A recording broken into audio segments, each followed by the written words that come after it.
တစုံတစ်ခုဖြစ်လာလို့ရှိရင်စိတ်ဆင်းရဲနေမဲ့အစားအကောင်းဘက်ကလှည့်တွေးပြီးတော့လှုပ်တဲ့လှုပ်ထိုက်တာလုပ်အောင်ဒါပြောတာနော်လှုပ်တဲ့လှုပ်ထိုက်တာစိတ်ပူပန်တာနဲ့လှုပ်တဲ့လှုပ်ထိုက်တာဆိုတာနဲ့တခြားစီတချို့က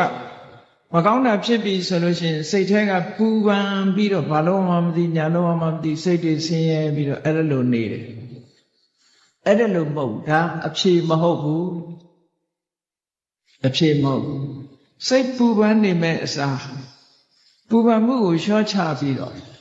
ဘာလို့သင့်တယ်ဆိုတာကိုစဉ်းစားဖို့ပဲလိုအပ်တယ်ဟုတ်လားစိတ်ရဲ့စွမ်းရည်တွေကိုဒီလိုလေ့ကျင့်ပြရမယ်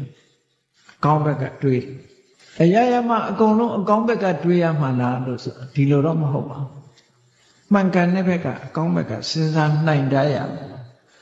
အဆိုးဘက်ကကြီးကြည့်လို့ရှိရင်အဆိုးဆိုတာအပြစ်ကိုကြည့်အကောင်းဘက်ကလှည့်တွေးပြီးတော့လှုပ်တဲ့လှုပ်ထိုက်တာလုပ်အောင်ဒါပြောတာနော်လှုပ်တဲ့လှုပ်ထိုက်တာစိတ်ပူပန်တာနဲ့လှုပ်တဲ့လှုပ်ထိုက်တာဆိုတာနဲ့တခြားစီ